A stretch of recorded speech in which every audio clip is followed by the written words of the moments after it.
They say the American dream is alive and well, that anyone can come to this country with nothing and build a life. But what happens when that dream becomes a nightmare? When desperation turns to rage? When a simple job becomes the breaking point? On September 10th, 2025, at a rundown motel in Dallas, Texas, a 37-year-old Cuban immigrant did something so horrific, so bizarre, that it sounds like dark fiction. This is the story of Jordanis Jacobo Martinez, a man who grew up dreaming of stadiums and glory, who crossed an ocean seeking freedom, and who, in one moment of explosive violence, turned a motel hallway into his own twisted soccer field. This is the story of the decapitated goal.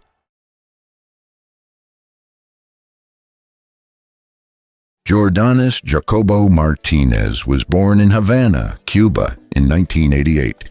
Like millions of Cuban boys, he grew up with one thing always at his feet: a soccer ball. Well, not a real soccer ball. Usually a bundle of rags wrapped in tape, sometimes a crushed plastic bottle. Whatever could be kicked, but in his mind, he was playing in packed stadiums. He was the hero of the Cuban national team. He was the next legend. His friends remember him as obsessed. While other kids went home for dinner, Jordanis stayed in the street, dribbling between puddles and potholes, practicing his shots against crumbling walls, perfecting his celebration moves for goals he'd score someday.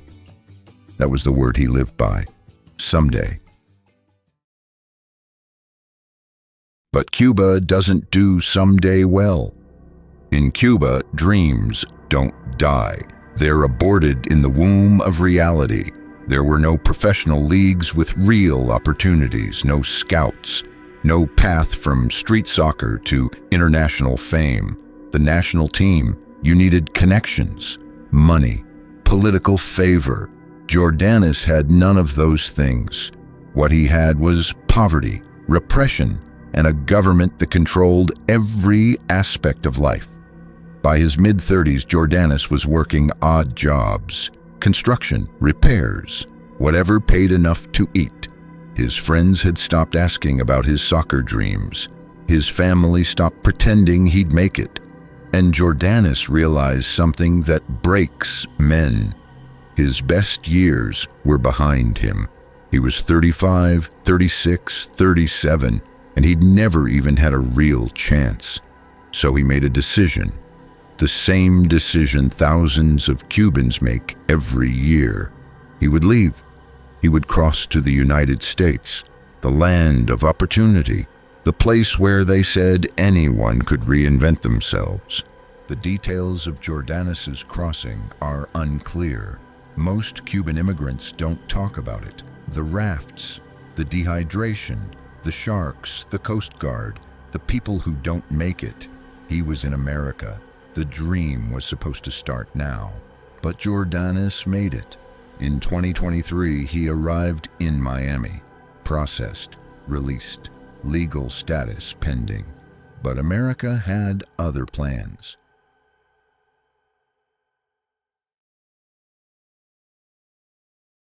The downtown suite Dallas, a motel on Samuel Boulevard, east of downtown, the kind of place where rooms rent by the week, where nobody asks questions, where the American dream comes to die slowly. This is where Jordanis Jacobo Martinez ended up. Not in a stadium, not on a field, but pushing a mop down stained hallways. He was a cleaning employee, housekeeping, the job nobody wants, the job reserved for immigrants who don't speak English well enough for anything else. His co-workers were mostly other immigrants, Indian, Mexican, Central American. All of them, like Jordanis, had come seeking something better. And all of them worked under the same man, Bob. Bob was a 50-year-old Indian immigrant. He'd worked his way up from nothing, housekeeping, front desk, assistant manager, and finally manager of the downtown suite, Dallas. He was proud of that. He'd made it. In his mind, he was proof the system worked. And if he could do it, anyone could, which meant he had no patience for workers who complained, who were slow, who didn't show gratitude for having a job at all. According to co-workers, Bob was strict, demanding, some said harsh. He'd dock pay for small mistakes, yell in front of guests, threaten termination for minor infractions.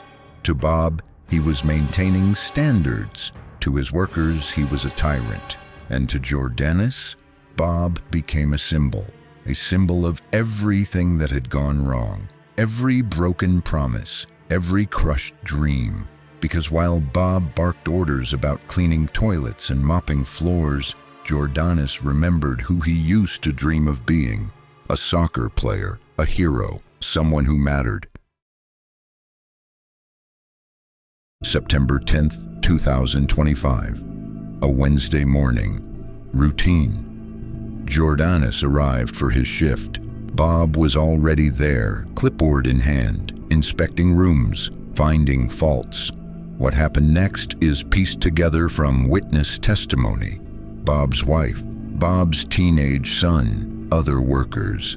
According to witnesses, Bob criticized Jordanis's work that morning, loudly, in front of others, called him lazy, incompetent, said he didn't deserve to work there. The exact words are disputed, but the tone, the humiliation, that's consistent across all accounts.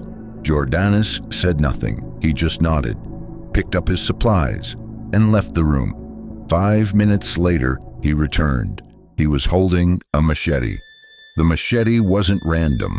Jordanis used it for his other job, pruning, landscaping around the motel. It was a tool, common, legal. But in that moment in his hands, it became something else. Bob saw the machete, saw Jordanis's face, and he ran through the hallway toward the main office where his wife was working, where his son was helping with paperwork. He made it to the office, but Jordanis was right behind him, and Bob's wife and son watched everything that happened next. Bob tried to defend himself, tried to put furniture between them, tried to reason with Jordanis, but Jordanis wasn't there to reason. He was there to release 37 years of frustration, to take back every humiliation, to finally win. He swung the machete once, twice, again. Bob's arms, Bob's shoulders, Bob's chest, precise, furious blows that drove him backward, down to his knees. And then Jordanis raised the machete one final time. Decapitating a human being with a machete requires extraordinary strength. The spine, the muscle, the tissue.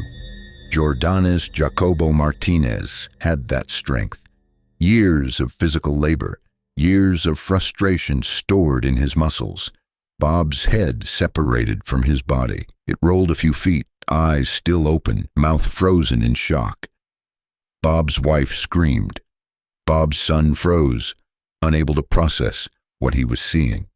And Jordanis looked down at the head, at the blood pooling on the cheap motel carpet, at Bob's eyes staring at nothing. And then something happened in Jordanis's mind.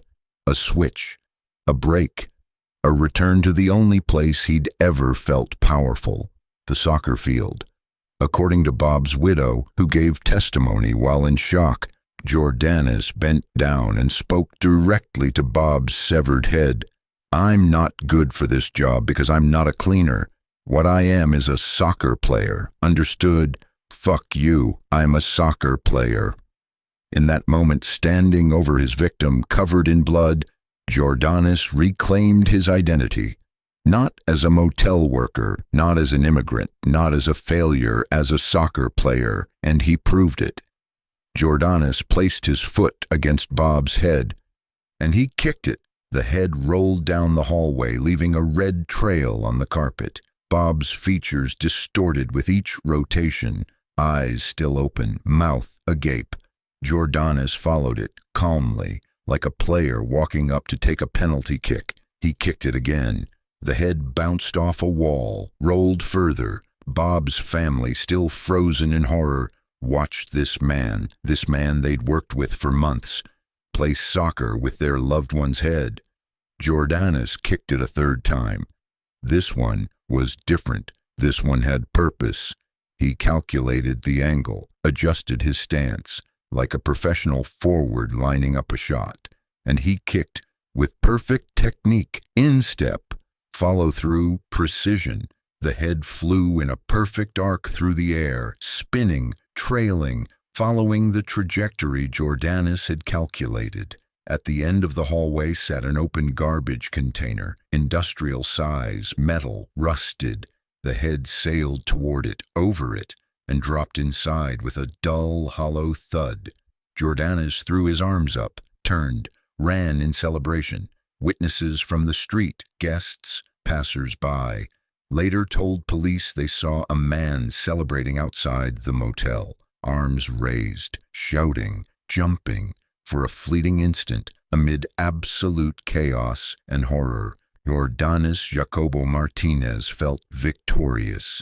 He'd finally scored. He'd finally won. He'd finally fulfilled his dream.